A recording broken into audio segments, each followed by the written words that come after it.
Hi guys, welcome back to our channel app tutorial on how you can add a non-Steam game to your Steam library.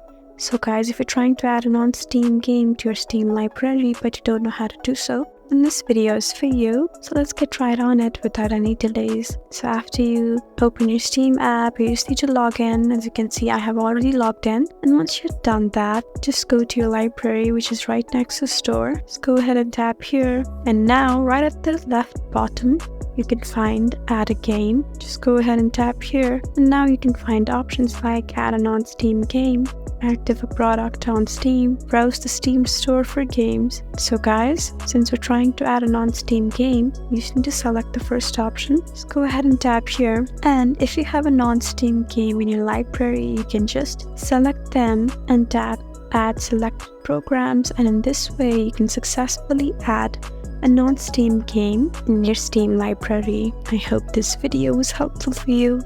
If you found this video helpful, please leave us a like and drop us a comment down below. And if you want more helpful videos like these, then please subscribe to our channel. We'll see you again next time. Thank you for watching.